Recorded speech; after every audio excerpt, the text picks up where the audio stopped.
What's up, guys? We're back today with another video. Shout out to 1,000 subscribers. We just hit that a few days ago.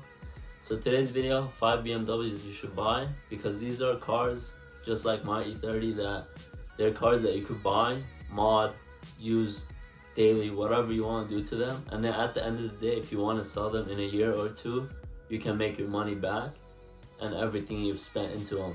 These are cars that are on the rise. I've been paying a lot of attention to these cars in the past year. I usually check the market, like cars and stuff, every other day or every day usually, to see what's kind of going up, what's not. And these are 5 cars that I noticed are going up. They're very popular. A lot of people like them. So it's not something that you will buy. It is something that you will buy and you'll be able to sell in the future. So we're gonna get right into that. But today's video, I am inside because I did get COVID last week, so I'm stuck in here. But starting next week, I'm gonna be posting more. I have been posting, but just last week because I had COVID. But we're gonna be posting more downpipes. We got a downpipe for the 340, charge pipe for the 5 Series. I have some things for the E30 to adjust the height. So I have a lot of things to kind of throw on. So if you're new to the channel, hit that subscribe button and welcome. But let's get right into it. First car is first. There's no order on these. I am leaving one expensive one for the end. So that's all up to you, but the first ones are gonna be around the same price range, between 5,000 to 10 to 15, depending on the condition you want it. So first one is gonna be an E36, and not only the M3 but the 328 or 325. I wouldn't really get a 318 or a 323. I think the 325 and 328 are kind of the best ones you should go for. Or an M3. M3s are kind of getting harder to find, and the cheapest ones are about 10,000 for like one with 230,000 miles or something just insane. So I think in that case I just probably get a E36, like a 328, and then just kind of mod that to be, you could do a lot of things to those to kind of match it to the M3, because the M3s here didn't even get that much horsepower. So even a 328 or 325 would be perfectly fine. And the only issues with that car is the Vano system. So you're gonna have to kind of do a lot of research on that. Check if the car you're getting has it or not, if it's been done or not. And bushings, because these cars are getting very old. They are about 20 years old, so bushings are an issue. I would probably suggest like changing all those. Do a lot of maintenance on these cars, especially because at the end of the day, when you want to sell that car, you will get your money's worth back, because the person you're selling to will see that you've done maintenance, you've taken care of the car, and you'll probably get more value for the car. So those are things you could do. Oil leaks are probably another issue with these engines. They do have a lot, M50, M52s, S50, S52s. So look into that. Maintenance is key on these older cars. Just maintenance, that's the main thing.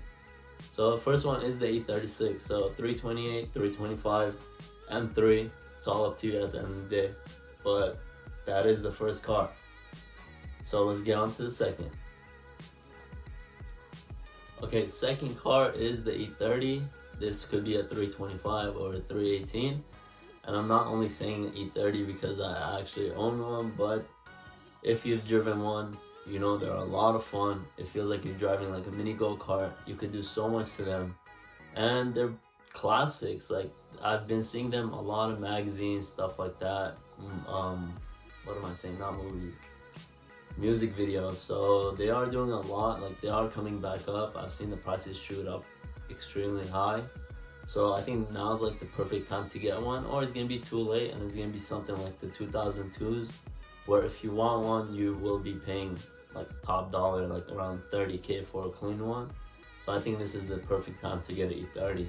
And that's another thing with E30's issues. It's kind of like water pump, timing belt. It's a lot of maintenance. The car is 30 something years old now, so you will be doing a lot of maintenance. On my E30, I've just been doing maintenance. All the money I kind of get, you don't really see that many miles, because I'm always doing maintenance. Because it is a 30-year-old car, you want it to run good. So that's just what it is. They do have overheating issues. They do have leaking. So my personal E30 leaks from the oil pan gasket. But other than that, they're a lot of fun. I personally abuse my car so much, and it's so easy to go sideways in the car. It's so easy to have, you can have so much fun in the E30. I think it's just like a perfect overall car to get. Convertible, 2-door, 4-door, it's all up to you. And either way, I think all of them are shooting up. Convertibles used to be very cheap, but now a lot of people have gone into them because you just can't put the top down and it's a cruiser. You could go anywhere with it. So I think they're all shooting up. With these older cars, I don't really go for a certain package. I just go for how clean the car is and how well maintained it is, because a lot of people are asking ridiculous prices for beat up cars. So go for something that looks clean, that looks like the person had taken care of it, owned it for like a good amount of time, where he knows what the car is, how he's dealt with it, not somebody that bought one for 2 months, tried drifting the car, and they want to get rid of it. So with the E30s, it's just gonna be maintenance, overall maintenance, especially if you're buying it off someone that didn't do any maintenance. You just need to spend a lot of time changing control arms, bushings, subframe bushings, all the other stuff. So that's the thing with the E30, but overall I think the car is amazing. It's going up in price like crazy, so it is the perfect car to get. So that's another car you should get if you're not really crazy about the E36. And third car I'm gonna talk about is the E46, and this one I just kind of added it, but not any E46. You kind of want to get the ZHP package, and you could find those for around like $8,000 to $10,000. You could get a stick, automatic, coupe, convertible, sedan. I used to have E46. They're fun, but they're more of daily. So if you want something to daily that will go up in price, a ZHP E46 will do that. They're really nice. Like, the quality of the car is just perfect. It's a lot better than the E90s, and it's a lot newer than the E36. So it's right in the middle. You could get my previous E46 I have videos on it too. I had brown interior, heated seats. It had a screen, Bluetooth, reverse camera, reverse sensors. So you have a lot of technology with these cars. You could add a lot to them. So they're amazing. Main issues they have is like expansion tank, oil leaks. Mine used to leak a little bit, same thing, the oil pan gasket. And cooling, you got just do cooling, maintenance. I think maintenance is the main thing with these cars. Most thing I did to my E46 was the cooling system, because I saw it creeping up one day, so I just decided to change everything out. And then FCP Euro, you get lifetime warranty, so that's what I did with my E46. But if you're gonna look for E46, package is key. Make sure you get something with a good package. Like, my E46 held its value because it was a white on cinnamon. It was a 6-speed, and it wasn't a ZHP, but it had a 6-speed, which is weird because just like ZHPs usually have 6-speed. But the package and the color made the car what it was. So with the E46s, kind of go for that. Don't really go for a 325 or anything like that. I think you should just go for the ZHP if you find a good one.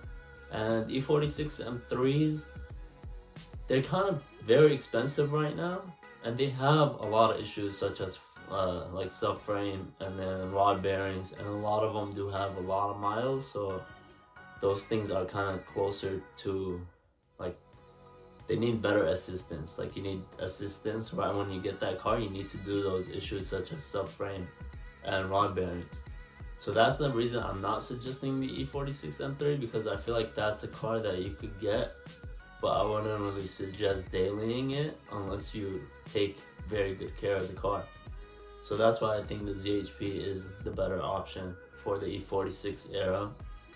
But our next car, which is car number 4, car number 4 is the E39 540. You could get a 530, but I suggest the 540, even though the V8 has a little bit more issues. But the 530, personally, my 330 E46 was felt pretty heavy. So trying to imagine a 530 with a heavier body, it's just gonna be, I feel like the car wouldn't really move. So I think the 540 with the V8 sounds amazing on those cars. You could do some exhaust work and it'll just sound perfect. But E39 540, you could get a 6-speed automatic. And the thing is about these cars, if you've seen the M package stick ones, they've gotten to $13,000, which is ridiculous. The M5s are at like $30,000. So all of these are really shooting up because the E60 body wasn't really that nice. So everybody either loves the E39 or the F10. So usually people kind of steer towards the F10. But with those, I think the main issue the M60 has is the timing chain, which it kind of stretches. So that's the thing you have to do. Vanos failure is kind of like another option. Leaking valve cover, rough idle. So nothing crazy. Like, these are obviously crazy if you don't take care of them, but if once you take care of these issues, the car is solid. It just, personally, I feel like the car is just such a mobster look to it. If you just black it out, dump some wheels on it, lower it to the ground, the car looks amazing. And it's like a big body car. If you have the V8 in it, it sounds amazing. So overall, I think they're amazing cars. Personally, I'm still looking to find one, but I haven't had any luck with that because I do want like a black on black 5-speed. 6-speed.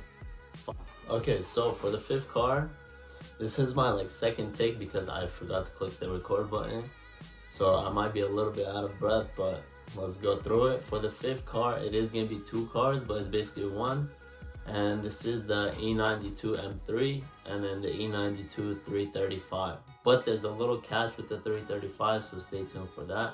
First, let's talk about the M3 though. The M3 right now is usually around like 30,000 and up. And I believe that's where it's going to stay at, because under that is the E36 M3 around like 20 to 25 for good examples. So it kind of depends on like what the person wants, but realistically they're kind of stuck on that 30K mark for the past year or two, and I don't think they're gonna really drop more than that because they've already done their time in depreciation. The car is about 10 years old, a little more, a little less, so I think they're kind of stuck at that range. So that's the thing with that, and then it's not gonna go down because it is the last V8. It's naturally aspirated, it revs very high, it sounds amazing. There's so many pros to the car, even though there's a lot of cons. But at the end of the day, it's a car that's loved by a lot of people, and I think it's gonna stay at that range because no way it's gonna go lower than E46 M3s. You'll find some for lower, but they're usually very high mileage, so, and I would stay away from those. Because these cars do have a few issues, such as rod bearings, which is a big problem, and the throttle body actuators, which is also another problem. And these two issues alone can cost you up to 5K to 6K to fix, which is the reason like I kind of held back from buying a E92 at the time. So that's the main thing with these cars. Idle control valve, there's other smaller issues, but those first two are the main big ones that need to be taken care of, because if you don't, you might just destroy the car. So the thing is with the E92, you want to get one that's kind of lower mileage, so you could at least get the car, do these things to it, the rod bearings, throttle body, or you want to get one that's already done. A lot of people usually take care of them before, because you always want to do it earlier than kind of wait it out and then something bad happens to the car. So E92, that's the first one, the M3, but also the 335s. I was gonna add it to the list, but I've been paying a lot of attention to these for the past like year and a half because I was looking into getting one, and they're kind of stuck between the $10,000 to $15,000 range. And with the 335s, the catch is package is key with these cars, because you do want to get one that's M package, you do want to try to get one that has different color interior, and one that's manual. With these three packages, the car will have more value and it'll stand out more than the other 335s. You want something with iDrive as well, and that's the thing, the manual ones are very hard to find, so having one kind of gives you the upper hand on the other ones. And BMW stopped making manuals for 3 Series, which is horrible, so having a manual in those cars that are turboed is a very big upper hand, and I think they're just gonna hold their value really well. But when you're trying to buy one, try to buy one that has under 80,000 miles. Either red interior or cinnamon interior. Black is fine too, but the main thing you want is M package, which gives you the better bumpers and everything like that. And then you also do want like iDrive, and then manual if you prefer manual. But if you do get manual, I feel like it is like a $2,000 bonus on top of the car that will keep the value a little bit higher than the automatic ones. So that's pretty much it for the video. If you guys stay till the end, thank you for watching. I'm very tired of talking, but hopefully next week I'll be done with COVID and we'll be back outside putting on downpipes, stuff like that, and posting a lot more. But thank you guys for watching. Hope you enjoyed the video, and hope you guys like these cars. If there's a car that I forgot to add that you think is shooting up in value, comment down. But other than that, thank you for watching. Hit that subscribe button, hit that like button. See you guys next time. Peace.